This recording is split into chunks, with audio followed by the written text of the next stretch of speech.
So welcome to my Moon Power Musings and welcome Lisa. This is Lisa Higgins, who is a PMDD and PMS practitioner and menstruality coach.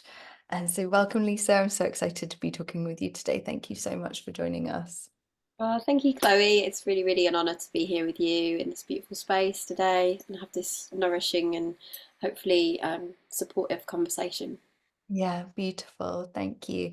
And so I've been following Lisa on Instagram for a little while, and every time I feel so inspired by your posts because I really feel like that you're talking about something that doesn't really get enough airtime and that so many women suffer from as well. And obviously, PMS, and we know a lot more about PMS, but PMDD, I feel like, is something that isn't really spoken about that often. And I'd love for you to start us off in this conversation and just share what's PMS and what's PMDD, and how would you know if you had that? Yeah, of course. So essentially, we think of PMS as the premenstrual syndrome, the week before we have our period, where we feel really irritable. We can feel, heightened, difficult emotions like perhaps feeling quite low, tearful, anxious. And this is kind of a natural response to what happens when the hormones shift Mm. um, biologically within us before we have our period. PMDD is a bit of a different kettle of fish, and it's one of those things that, I mean, obviously, you know this, people watching this know this, but obviously, because it touches a lot on mental health, and then we've got menstrual health, it becomes such a stigma. And the reason PMDD, which is premenstrual dysphoric disorder, is by no means a new thing at all. It's just that now people are recognizing what it is, and thankfully there's so much more research and conversations like this happening about it. But really, it's kind of a stigma thing, and because it's also considered a chronic illness, like it's all the stigmas put together. So this is why it's really kind of been quite hidden, and people have been suffering so much alone with PMDD for such a long time. And really, to kind of define it, I guess, a lot of people think that PMDD is a hormone imbalance. I mean, anything to do with our hormones and cycles, and we just kind of think like, oh, okay, it's something that's happened there. But actually, it is more recognized now to be a sort of sensitivity and a negative reaction to what is actually naturally happening within us. So many women have might have PMDD, but they still have like a normal level of hormones in their system. But what's happening is when the just after ovulation, as we enter the luteal phase, the natural shifts in that hormone change, there is a more of an extreme reaction to that and a sensitivity. Mm. And of course, it's really important for anybody who feels like they might have PMDD to get, their hormones checked, just to check for anything underlying isn't also present, with your GP, and kind of start from there, or with a naturopath. But really, it's that response to the sort of regular fluctuations that happen. And the way that I work with PMDD, and the kind of missing conversation that I really want to be bringing up to the table, is really this piece around menstruality. So I'm a menstruality coach as well as working with PMDD and PMS, and this all stems from this building a new relationship with that sensitivity that you have. So for a long time, and we kind of spoke about this a little bit before we recorded, that anybody that has a diagnosis or something that's very much medical, and sort of going down that road, it kind of in our psyche gets kind of quite written off in ourselves. We kind of write ourselves off a little bit, and we think, oh, okay, now I've got PMDE, or now I've got this, and therefore that means, and we already start building this story about who we are and what that means and where that's come from and all of these things. And the way that menstruality, and how I work with women to, and people who bleed, to really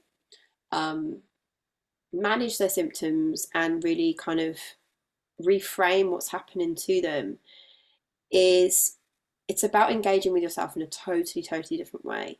And it's about seeing that actually this extreme emotion that is coming up. So, for anyone who isn't aware of how that might manifest, because I didn't actually mention that, did I? Um, it can be something like feeling, because obviously everybody feels hormonal and they feel like, I just don't feel right today. And um, but with PMDD, it's that extra thing. So it can feel like, those days up to a week, up to a whole 2 weeks before their bleed, they can feel completely like detached from their life almost. It can show up as, really extreme anxiety, huge lows, rage that kind of is shocking to them, and something that you kind of feel like you can't control. Things like crying yourself to sleep non-stop, like feeling that is that feeling of I just want to escape my life, or I Mm, want to get rid of my life. mm, Often it's like I want to break up with my partner, or I can't see, I need to just make a rash decision, or you feel like you want to make this rash decision, or you just want to get rid of everything, you want to like burn the house down, or mm, just escape.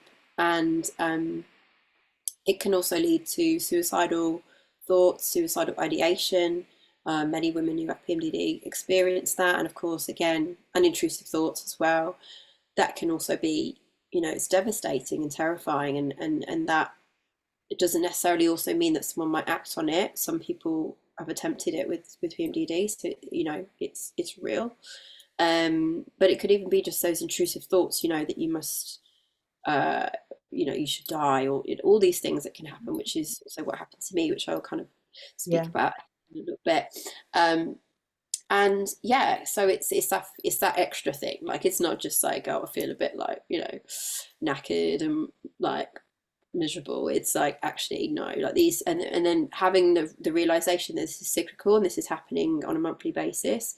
That's when we start to go, okay, could this be something else? Mm, And as I was sort of saying, the way that menstruality can kind of put the extra piece of the puzzle into that is really this sensitivity, and the way that this extreme emotion is showing up in your life and in your body and in your mind is really about the fact that you are incredibly powerful. mm, And rather than thinking that you are broken and you just kind of, as I say, written yourself off, like that's it, I'm just this crazy person that can't handle themselves or can't handle their cycles or have a broken reproductive system, or all of those things that we can easily think um, because of the fear, because of the lack of education, also because of how society treats ourselves as women with health and menstrual health as well. And that's a whole other thing. And you'll know from my posts that I'm very vocal about that aspect to it. Um, but yeah, it's this kind of ownership and reclaiming back of the fact that actually, what if there was incredible amounts of power within you that hasn't been released? mm, mm. Often women with PMDD are also, I mean, I'm yet to meet somebody that I wouldn't say doesn't have this, but is a Yeah.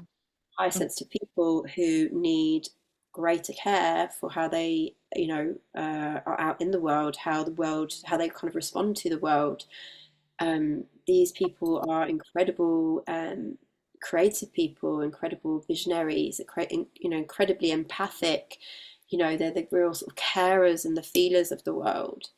And when we think about that, aside from PMDD, it all makes sense. If you've got like this incredible sensitivity and you can use that for incredible insight and for making change in the world, and for you know looking after people or animals or whatever it is, or that, and then there's a whole sort of like spiritual aspect to that, which is having this kind of extra sensitivity to feel the world around you and connect on a kind of spiritual level. Then when we apply that to PMDD, and we know, and I'm sure people that have engaged with your beautiful work, is how powerful our wombs are and how powerful we are as women for that kind of creativity and that manifestation and that visionary Mhm. um, process to our own selves and then the world around us, and how we can apply that. Then, oh my God, like PMDD does not sound like the written off, broken, terrifying thing. It's actually this kind of way of being that, if we know how to manage it and if we know how to really engage with ourselves and give holding to it and see what is trying to be heard through our symptoms and our suffering, Mhm. then it's like an opening to something. It's not necessarily a prison sentence that's just there. Mhm. Wow, oh my goodness. Yeah, I've never thought of it that way before. Wow. And then so you just touched briefly that you had a personal experience with this. And so can you share how did you get into this work and what was your pathway?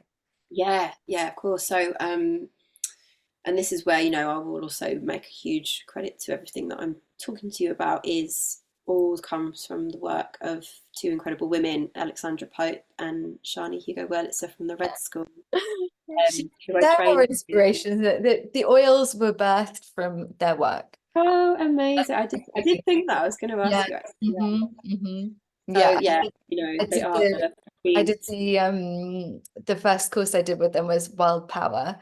And, Amazing. and I literally thought that there was something wrong with me. And then I did their course and I was like, there's nothing wrong with me.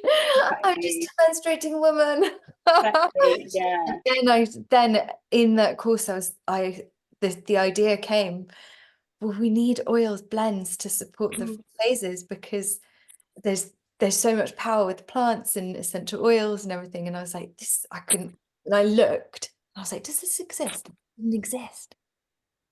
Couldn't believe it. Yeah, Yeah. so totally, the oils are completely inspired by them. Amazing. Yeah. Yeah. So I found the Red School in 2020. Um, and before that, I was suffering with PMDD for a really long time, really. It's probably about, I mean, could have been longer, but when I went to get to the doctors, I was around 25. So it was around like about 8 years before finding menstruality. And essentially, what was happening to me was that I was having premenstrual anxiety. That's what it got recorded down as. Because I mean, this was, I don't know how long ago that was now. What is that? About 15 years, um, 14 years. Anyway, it was a while ago, and PMDD was not even talked about at the doctors then. It wasn't even a thing. So, got recorded down as premenstrual anxiety, and I was just basically having these experiences before I would bleed, and it would be, for me, it wasn't so much a drawn out 2 week thing, which some people get. For me, it was very much like in, but extremely intense, and then out again. So it would be kind of like a couple of days towards the end. Yeah. And obviously, this is the thing that's so confusing, and I'm sure people that are watching this that might think that they have it are like, oh, I'm not sure. And this is where it's always a bit confusing with these things, which is why getting to know yourself in this new way is so important. Is that some months it's better, some months it's not. So you're kind of in this like fluctuation for a while, aren't you? Where you're thinking like, am I even making this up? Or is it my life? Or is it my job? Or is it my boyfriend? Or is it my whatever, and it takes us quite a while to actually get to that cyclical um, point, where we're kind of like, oh, hang on, this is actually related to my period. And even just that as a thing is so, like, it says so much, doesn't it, about how we've kind of been brought up so disconnected from ourselves that it actually becomes the last thing we consider, that it could be our periods and our cycles. Um, so yeah, so I had this for a long time, and I went to the doctors, and oh yeah, sorry. So I should go back to how I was actually experiencing it first. Um, yeah, I was. It would usually be triggered by something that was like to do with my boyfriend at the time.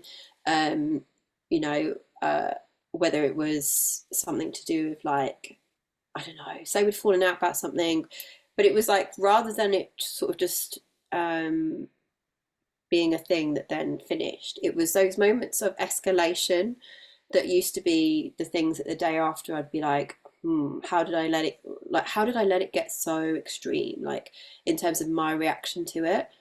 Um, things like crying myself to sleep, um, not being able to really hold the emotion of what we'd been through, like say we'd fallen out or we'd had a thing or whatever. I would then not be able to kind of put that and go to sleep. It would be like I would just be up all night. I'd be desolate. I'd be and other things would be triggered off from that. So, and it would very quickly end up into a place of getting intrusive thoughts, which would be that I should just go and die, or I didn't deserve to live, or Mm. it'd be this such an intense emotion, and then that would kind of freak me out, and then I'd be like, and you're just in this completely over anxious state for a few days. Um, and yeah, it was up and down, and then basically I remember going to the doctors at the time, and I got prescribed antidepressants, which obviously like now obviously I work with women and it's all natural and it's all about showing you that natural way. But I always, I think people sometimes think that that means I'm against medication, and I'm like, absolutely not, because it has its place 100%. And though, it completely helped me for that time, and it lessened my experience, and it took away, I never used to get to that point of anxiety anymore with it. So it worked. But the thing that always stayed with me, even back then, was that there was no other,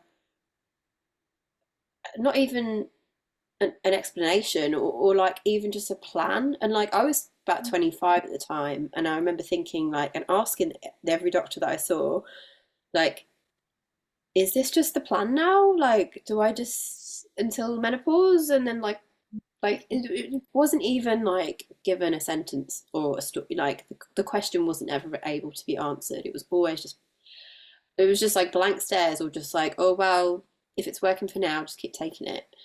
And it was kind of that stopgap thing. But me knowing that, but if this is cyclical, then I'm going to have this for a long time. So like, why aren't we talking about this as long-term strategies and all of that? So that was always like in there. But of course, I was feeling better, so I just got on with life and blah blah blah.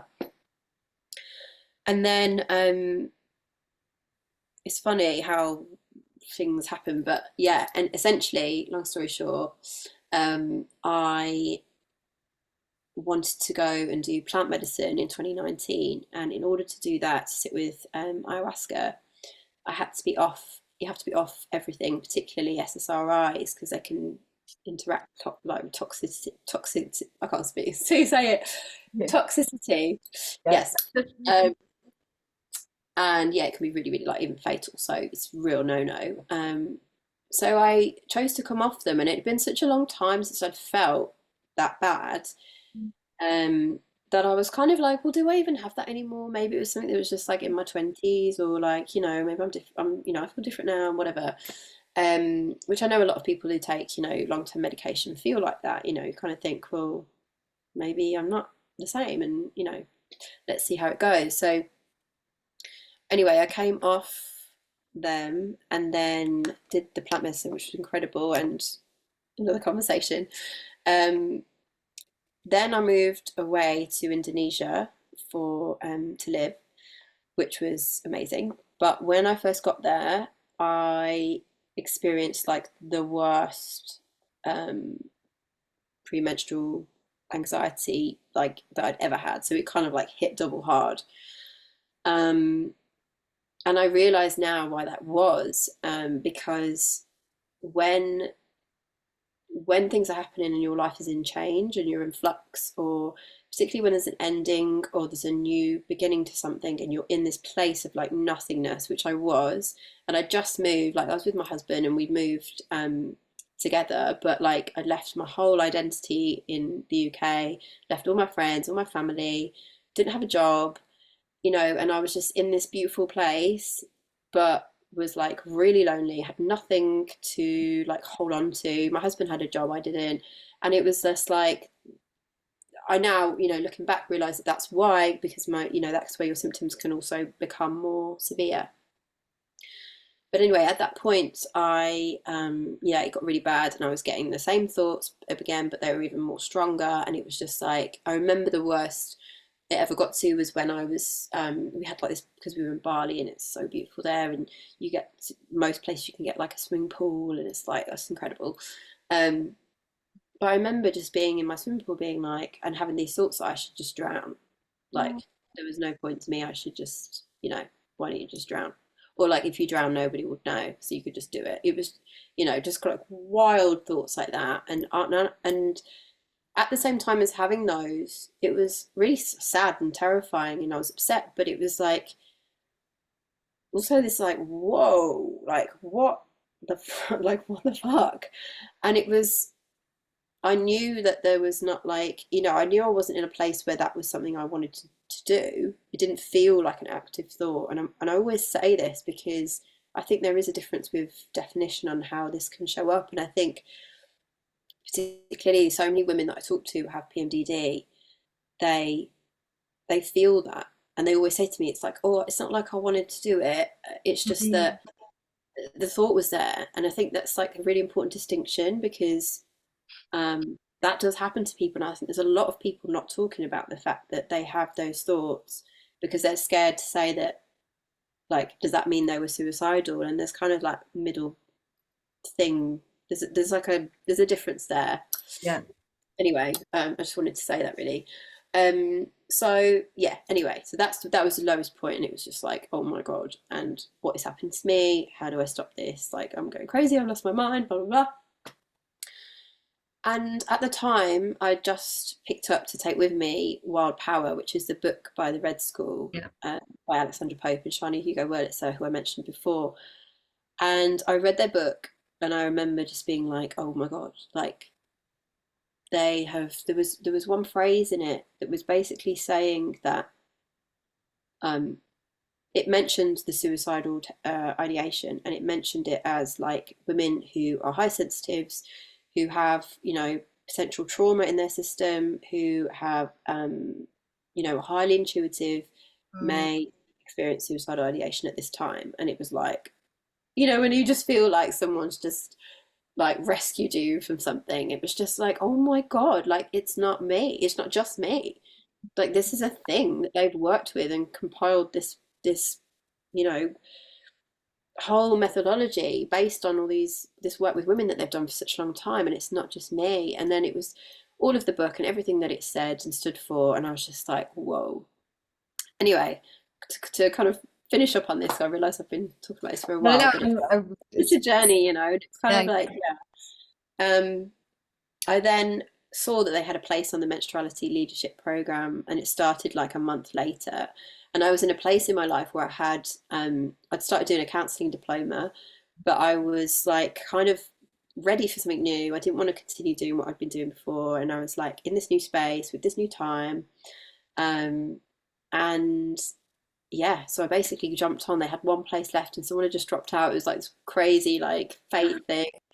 And I did their year-long program to lead other women in this, and it was just the most life-changing thing. And from day one, I think the first months, like I never had those feelings again. And like it's not even that it healed all of that and kind of changed how my PMDD showed up. Like I wouldn't even class myself as someone that has it now, Wow. and haven't been since that course. Like it also gave me so much more, and it was this understanding of myself in such a new way, and of all women, and how we are, and how we actually, um, how so much of what we are has been suppressed and hidden, and actually there's so much benefit to being a cyclical woman, and there's so much actual benefit to being someone that has this extreme sensitivity. And I'm so aware that that might sound crazy to somebody who's really suffering. Um, and I guess that's why it's important. So, to tell my story and how that's kind of happened, because I was also that person that was Yeah. like, how could this ever be a good thing? Um, Mm. And yeah, so much so that when I did get pregnant, I cried because I lost my cycle for a bit. Oh. Like, I love my cycle so much now. And I was like sad because of that. I mean, do Yeah. you know what I mean? Like, to go from that place to that place is kind of wild. Mhm. Um, so Mm. yeah, Oh my goodness, thank you for sharing. It's wow, it's amazing to hear where you've come from and where you are now.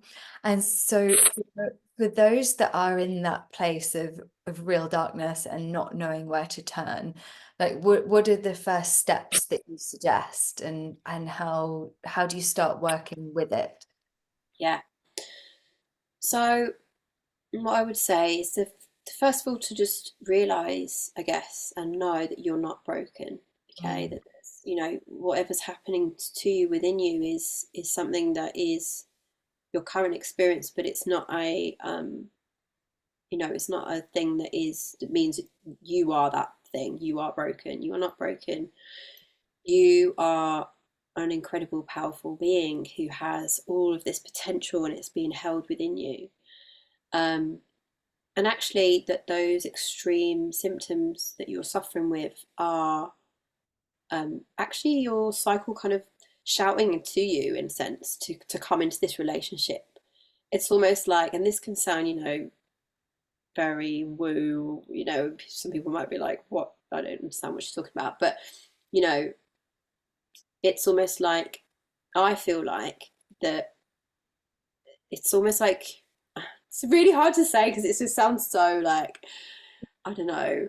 I'll just say it anyway. yes, But there. I kind of just feel like it's almost like the cycle is reaching to us, to talk to us, to kind of communicate that we all need to do this. Like, if you think about, for example, the state of the world and how there's so much imbalance in the world of that um, masculine, feminine energy, and all of the sort of over destruction, overuse, over everything that we're in with the planet, the overdoing, the overproduction, all of it, and we're in such a state of that. And things like working with the cycle in this way is really about coming back into the feminine energy, um, in terms of our own bodies and in terms of our own lives, and putting that balance back into the world as well. And I feel like the women that are kind of suffering the most and having that highly sensitivity to this are kind of almost like being called to it. Um, and I don't say that lightly. Like, that's really it's a really powerful thing to say and to receive, that actually your symptoms could be calling you to something deeper, to engage with this work in a deeper way, for example. Mm. It's a tricky thing to say because it almost sounds a bit like culty or whatever, but like, do you know what I mean? But I really feel like there's something with that, because especially with all the women that I coach, like, and I can see it like almost within like the first one or two sessions with them, I'm like, you've got it. You've got the thing. You've got the thing that is being like, you're being called to this. Oh, I'm Um, getting chills. Woo. yeah, Yeah. like it's something like something's there with that. Sorry, I've gone on a bit of a tangent, but No, this no. seems.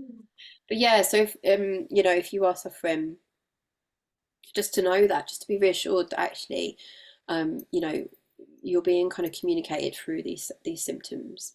Mm, And the first real step, I would say, is about tracking the cycle. And a lot of people might think that that is just knowing when your period is due. Obviously, that's really important, but it's not just that. And there's loads of amazing like apps and stuff that people use now to do that, and they can kind of, I know a lot of the apps have things where you can say like, you can put down the physical symptoms, and then you yeah. can say how you felt. But the way I do it is a little bit different. Apps are great. I personally just like to do something that's a bit more like, I'm leading the conversation, because I find with the apps, like, when they give you like options like, do you feel happy, sad, emotional? I'm like, Yeah. well, there's so many things that means. Like, there's so many variables to Totally. that. You know what I mean? I'm happy Um, and I'm sad. exactly. Like, yeah, and also like you need to know, like, the way that we do it is so that you can then look back on Mm, it like a few mm, months and see what yeah. patterns. And we need to know the whys and the wherefores and what's happened to create that emotion. Otherwise, we're not going to understand how to then make changes or look deeper and all that sort of thing. So I'd always say you can do it two ways. The two easiest ways I do it is like literally just like a notebook. You can get, you know, I'd always advocate for someone to make this a beautiful thing in their life and get a beautiful journal, you know, buy like a really beautiful new one, you know, make it this kind of daily practice that you do. But I'm also 100% real. And, you know, I have a young toddler who's 3. So I literally now just do it on my notes in my phone. Yeah. Like, that's, you know, and it's a bit like, when can I do it? At some point in the day, I'll go, oh, I need to track and like do it.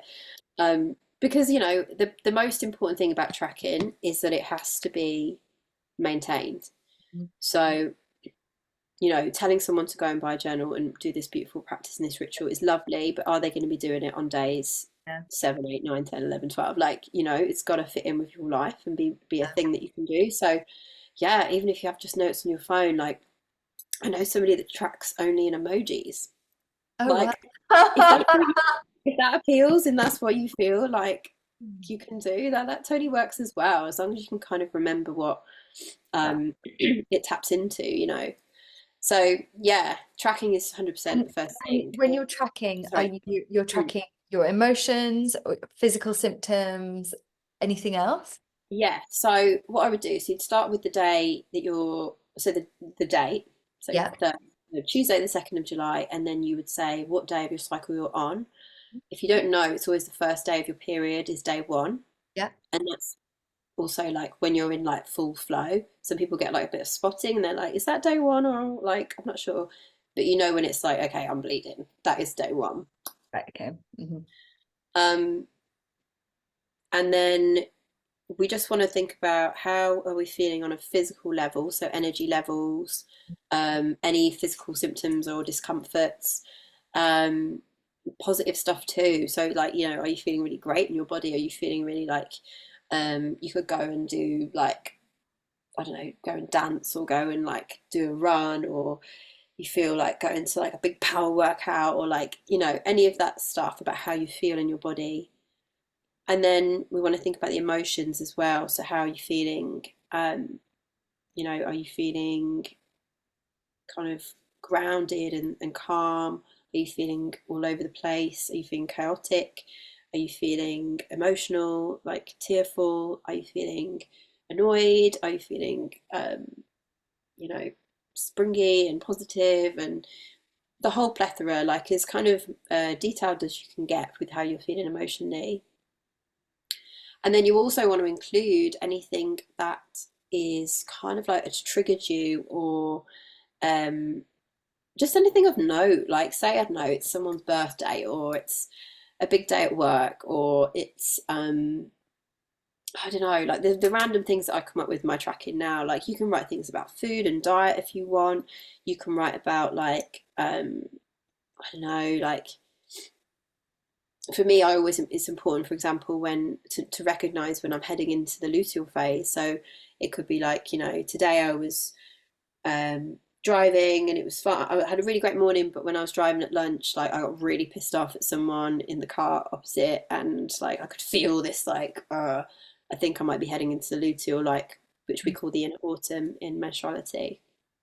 Things like that, just little notes about something. It doesn't have to be reams and reams. And as I said, you know, make it as easy as you feel you can keep it up. So don't feel like you've got to do like big page diary entries every day. If you want to do that, obviously, Hmm. please do it. But yeah, don't feel like it's like another big chore. I'm Yeah. very aware of like asking, you know, asking women to have more things to do in their day is not helpful. So, you know, so we want to make it as easy as possible. Hmm. Hmm. Yeah. And then what will happen is that after a couple of months, so if you think to yourself, like, commit to doing 2 to 3 months, I'd say 3 months really, of cycle tracking. So that will get you through when you're kind of like, well, what's the point of this? You know, I'm writing it down, but like, what's it going to give me? Just trust that after 3 months, you will have enough information, and it's data to look at yourself in a new way. And then what you can then do is look at the map of the inner seasons. There's loads of resources on my website that I can give you to put on the video, on the blurb and stuff about that, where you can look at the seasonal map of the inner seasons of the cycle, which is just one of the biggest mind-blowing maps that you'll ever see. And I'm sure most of the people that watch this are already familiar. But then, so seeing how your own experiences are kind of mirroring or not to the phases of the cycle, the archetypal cycle, which is kind of what we've got this map based on. And then from there, it's, really you're seeing yourself in through this cyclical lens and through this menstruality lens. And that's where you're going to get this deeper information about, oh, okay, so like for example, when I was tracking, I used to get these things like every day 21, I had a huge body critic, and he was always on day 21, which Wow. before, like, I hadn't even known that. And it was just like, oh, I knew that at some point I generally feel a bit shit about my body. And it's like, it's crazy. And then knowing where that was in the cycle, I learned obviously that's when progesterone is, at its peaks. It's going to make us more bloated. So that's why my clothes were feeling tight, which was then triggering off the things of like, oh, maybe I need to lose weight and all of that. um and then knowing that, I was then able to be like, okay, next day 21, I'm going to make sure that I wear loose stuff. Yeah. um I don't go to shop and try on clothes on that day, and I also like do something like positive for myself and give myself love, and just having that awareness around that trigger, and it just didn't come again. So this is where it gets really like, and a lot of what I've talked about has been very big and very you know spiritual, and it's a lot of big concepts and stuff that we've been talking about so far. But oh my god, this work is so good for like just everyday life, and the Yeah. practicalities of life, and really getting into that, like how you operate and the inner workings of you, and your life into this like micro level. And it's these little tweaks and stuff that you can get to start to do in the first few months, that you're just like, you can kind of rewrite how you experience your life through this awareness. So it's incredible. Mm. um but yeah, that is exactly where I'd say to start. Mhm. Amazing. Wow.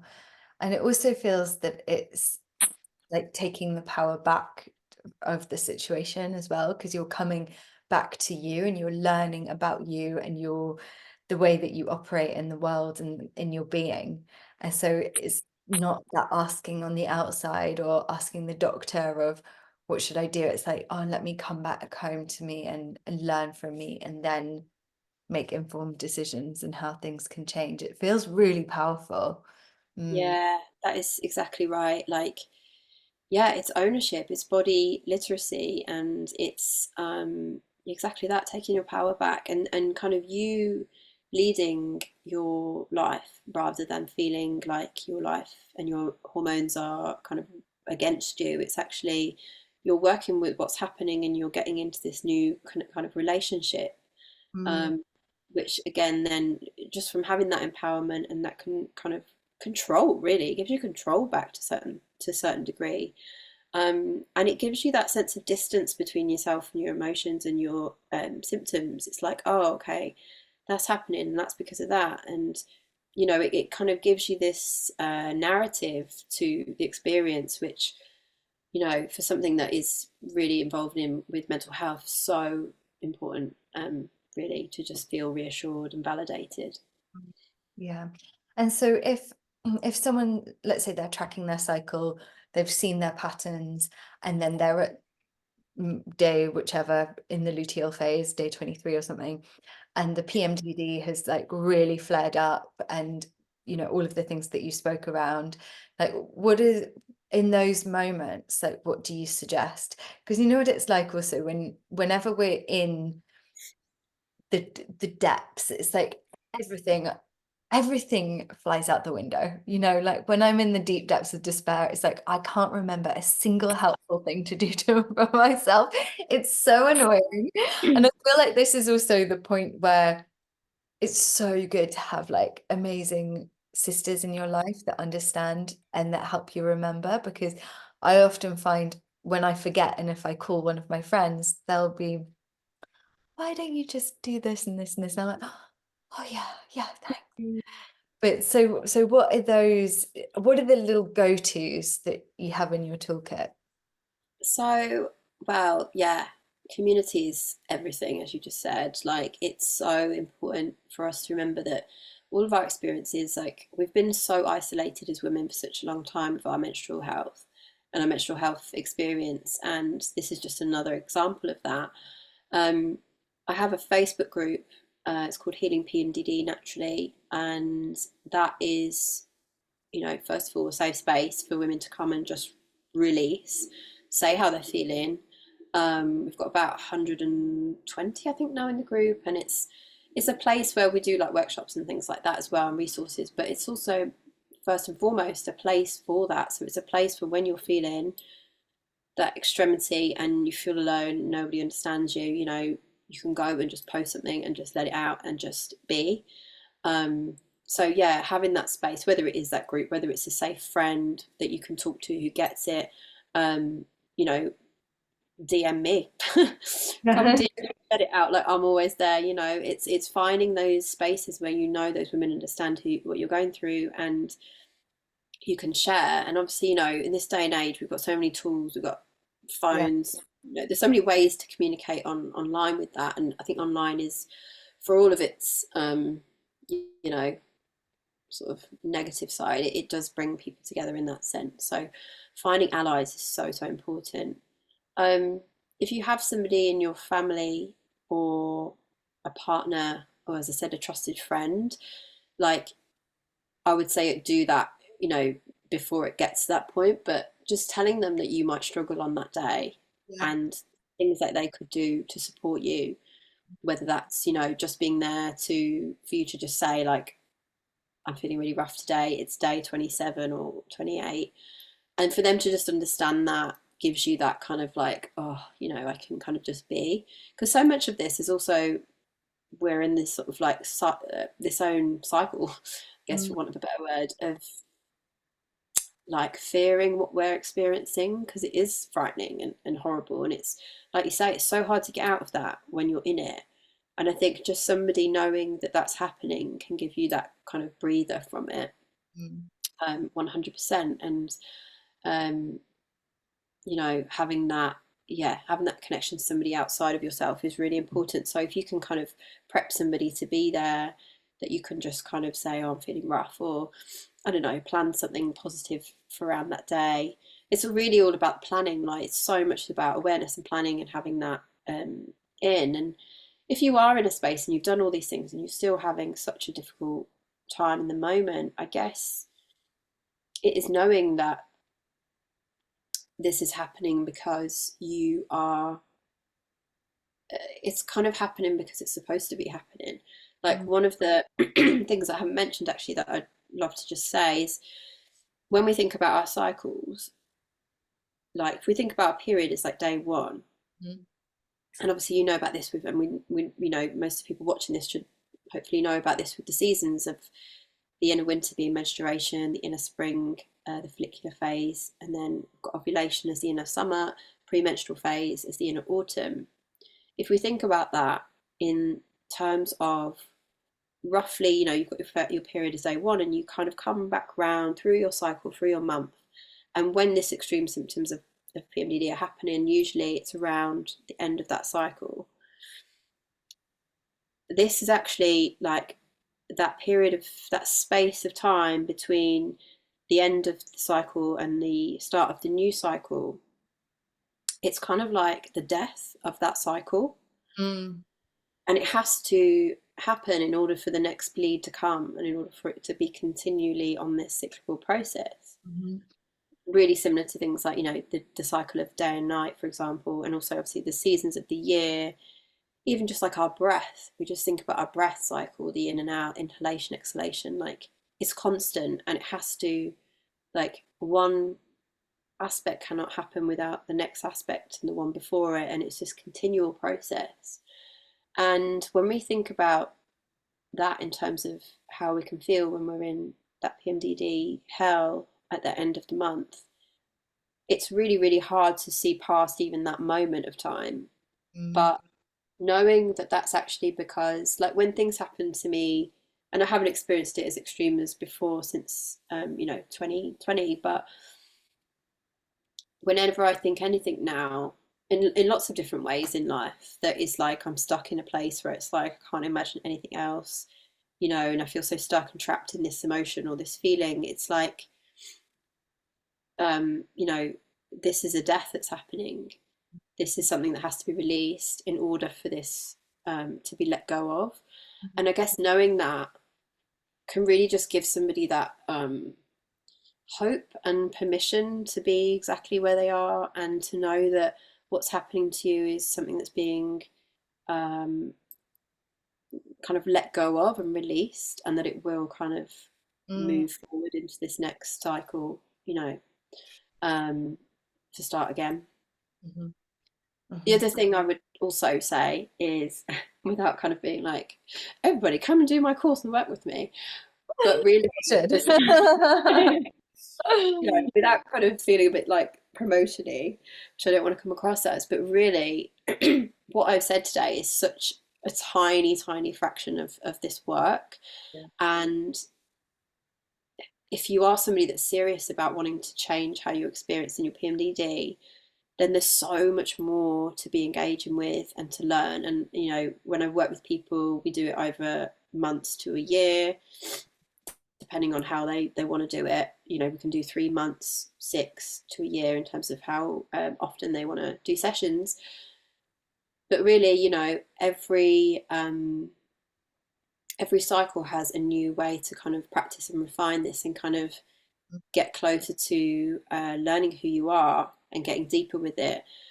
But I mean, from doing the bit of the Wild Power course as well, like there's so much more to this, and it's it's kind of a longer process. Like, this healing can take a while, because it has to take a while, because there's a lot to undo, and there's a lot to kind of go into. And, for example, when I work with people, we go back to in an imagined, like guided imagined sense, we go back to monarchy, which is the first period that you would have ever had.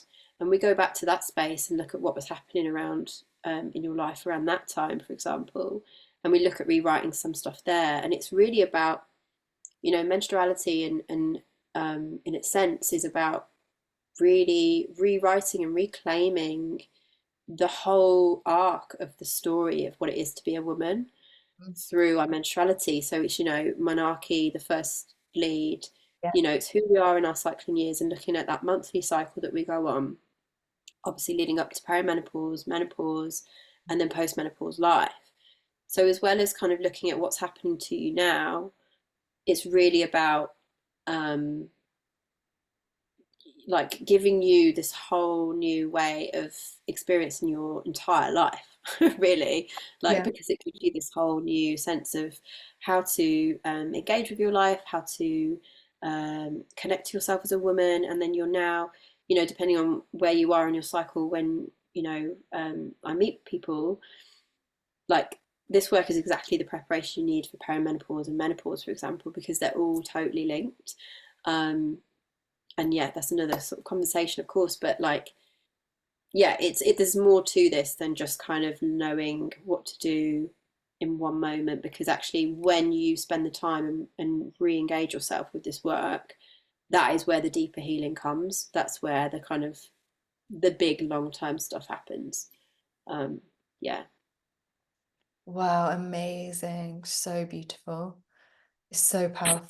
It's so multi-layered, and I really, really feel that. Um, and I think that yeah, one thing I feel to share around doing this work is that it's brought me into like deeper care of myself.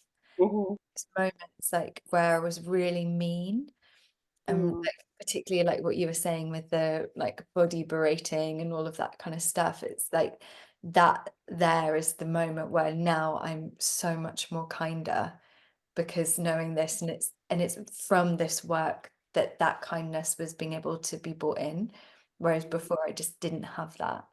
And it's on so many levels, Yeah. when you're connecting into your cycle, when you're connecting into how you're feeling throughout it.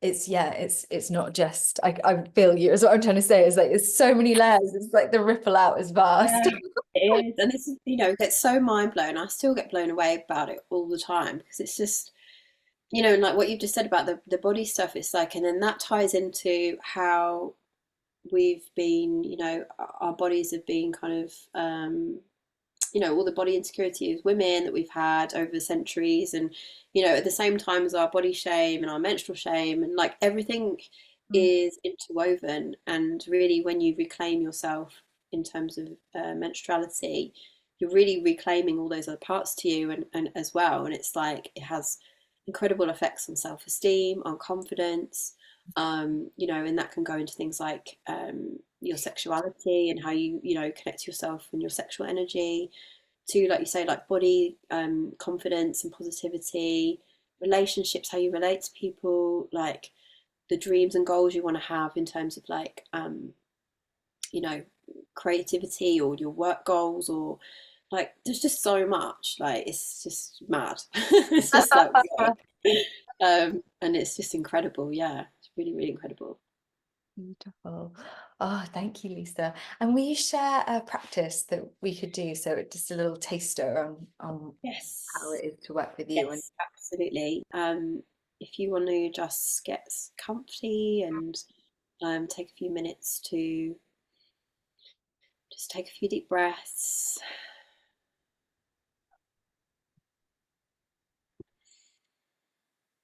So just take 5 deep breaths now.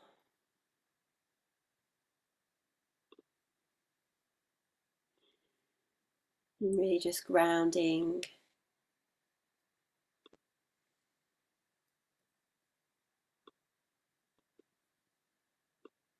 And if you feel safe to do so, just close your eyes. And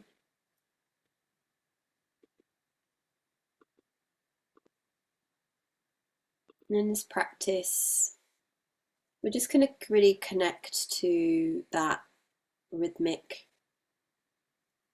cyclical sense around us in the world and in our bodies, and just engage with that in a little deeper way.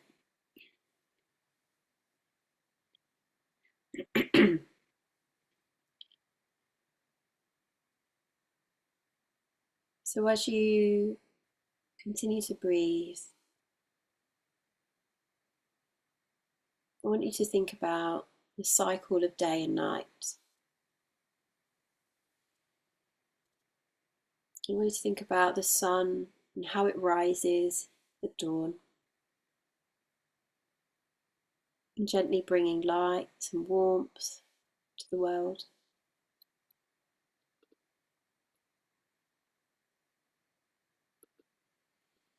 And just feel the energy and motivation that comes with the morning light,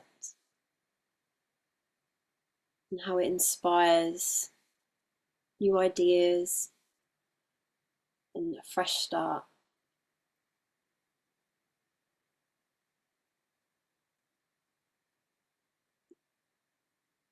And as the day progresses, the sun reaches its peak in the sky, and your energy and your productivity are at their highest. So just visualize yourself in this peak state, creatively engaged and thriving.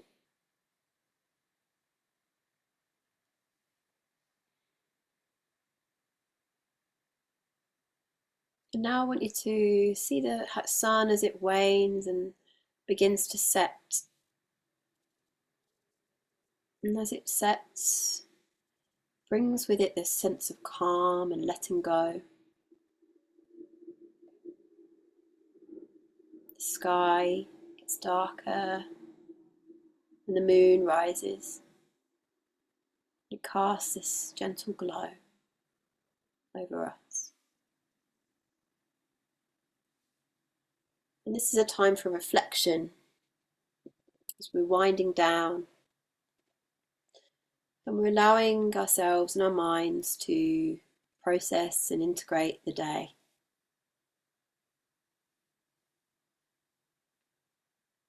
And then feel the peace and the stillness of the night. as we go to sleep, knowing that rest is essential for our renewal.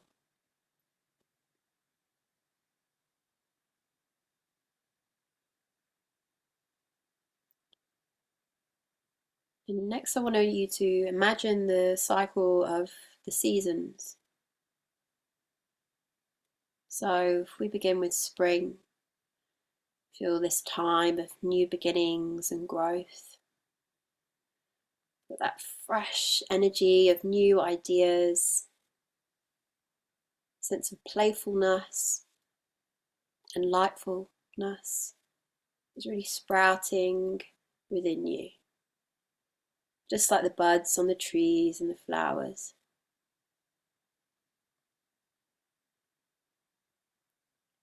And then we move into summer, where the energy is really at its peak, and we feel warmth and vibrancy of the summer season.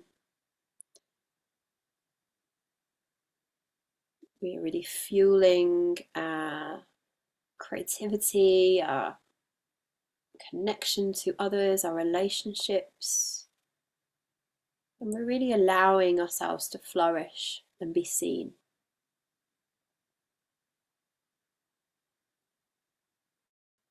And just visualize yourself engaged with other people, and you have this magnetism,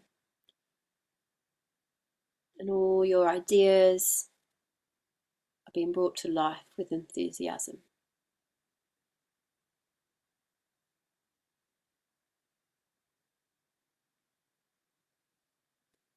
And then we see the transition now as the year changes into the autumn.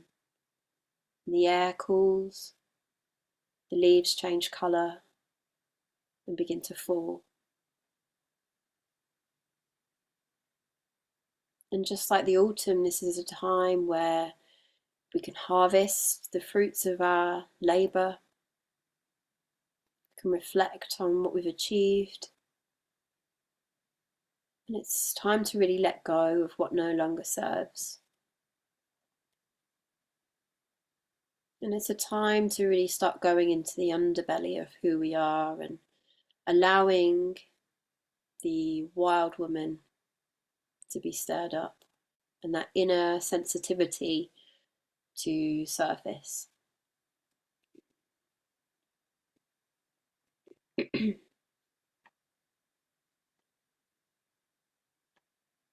And then we enter the winter, which is really a time of darkness and rest.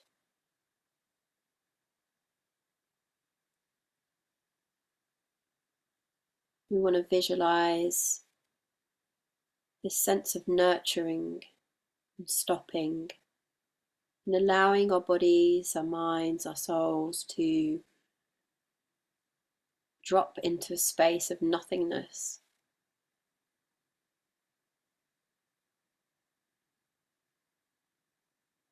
And feel this deep sense of peace that the season can bring.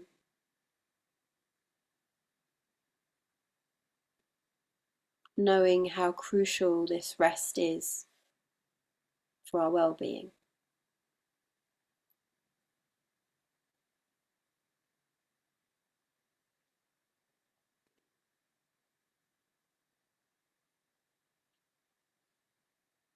Now I want you to let go of the seasons of the year, and I want you to imagine the phases of the moon. So we're with Mama Moon. And if we think about the new moon, just like menstruation, it's a time where we set intentions and plant seeds for new ideas, new visions to come. That quiet, introspective energy that can really help to connect us with our deepest desires and our inner calling.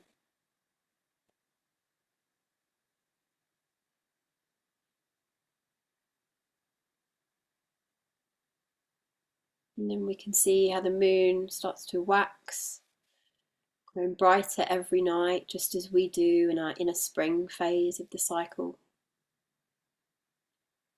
This is a time of positivity and hope. We start to feel more balanced and light.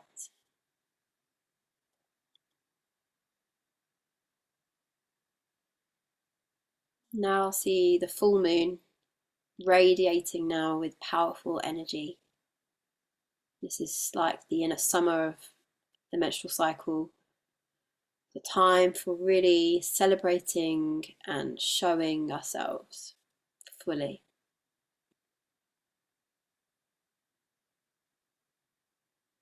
Feel the sense of fulfillment and joy that can come with this phase.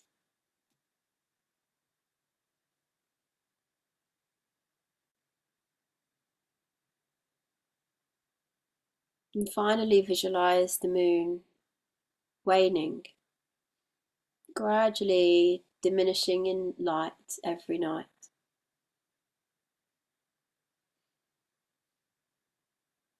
As is in the premenstrual, the inner autumn, this is a time for reflection, refinement, and letting go. Feel the release of tension and stress, memories resurfacing as we hold and tend to any wounds with love.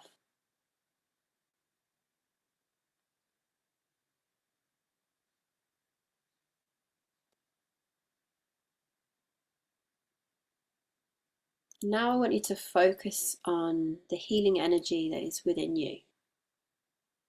And just imagine this energy as a glowing light at your core. And as you breathe in, see this light growing brighter and more vibrant.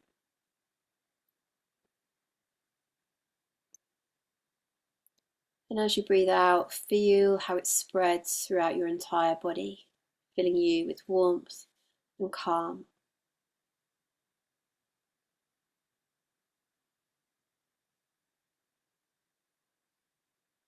And recognize that this healing energy ebbs and flows with the rhythms of the day, the seasons within us and around us, the moon, and our menstrual cycles.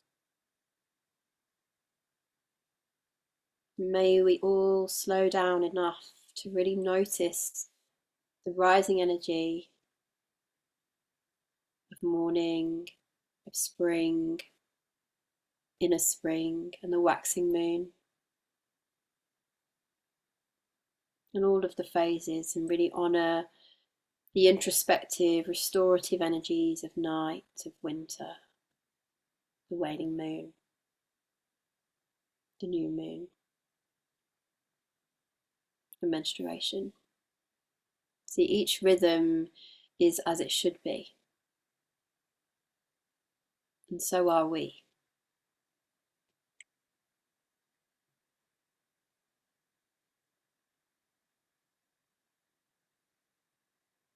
And to close, I just want you to repeat after me silently or aloud the following affirmations. I'm in tune with the natural rhythms around me.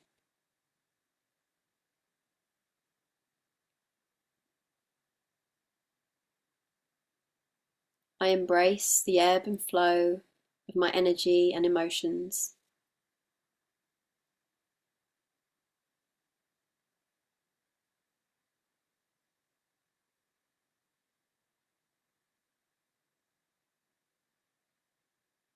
No phase is greater than any other in my cycle.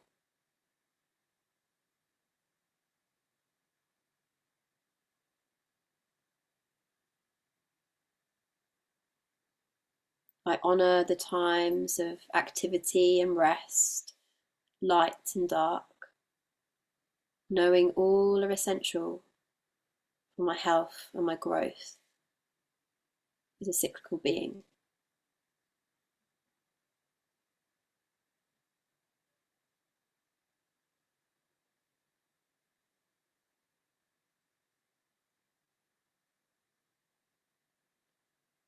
And finally, I trust in the wisdom of these rhythms to guide my mental and emotional balance.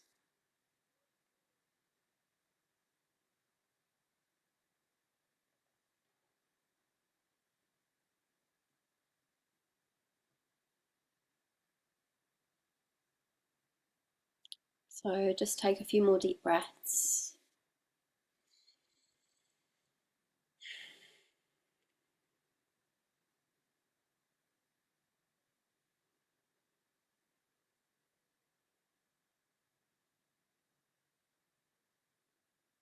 When you're ready, just gently wiggle your fingers and your toes, bringing awareness back to your body.